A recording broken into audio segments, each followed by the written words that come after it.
ఇంట్లోనే అరటికాయ తొక్క పచ్చడి ఎలా చేసుకోవాలో చెప్తున్నాను. ముందుగా అరటికాయ తొక్క తీసుకోవాలి. తర్వాత బాగా కడుక్కోవాలి. కళాయిలో నూనె వేసుకోకుండా అరటికాయలు వేసి చింతపండు తొలక పీచు అన్ని వేరు చేసి చింతపండు వేసుకోవాలి. అందులో ఒక స్పూన్ పసుపు వేయాలి. నీళ్ళు కూడా వేయాలి.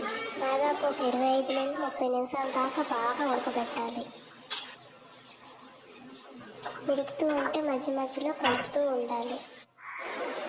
కావాల్సిన వస్తువులు: ఎండుమిరపకాయలు, కొత్తిమీర, మినప్పప్పు, శనగపప్పు, ధనియాలు, కరివేపాకు, వెల్లుల్లి రెక్కలు.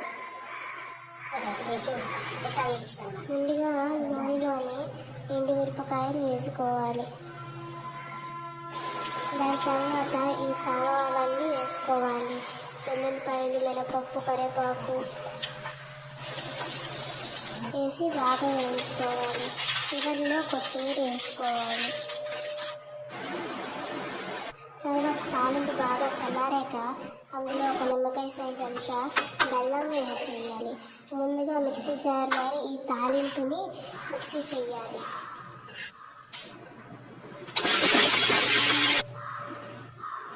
దాని తర్వాత ఆ అరటికాయ ముక్కలతో కూడా మిక్సీ జార్లో ఇంత ఉడకబెట్టుకుంది వేయించుకోవాలి.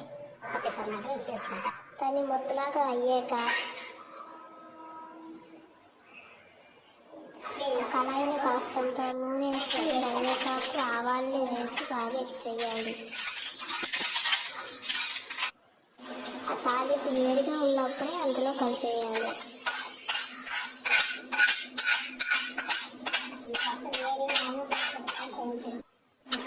రుచికరమైన అరటి తొక్క పచ్చడి రెడీ.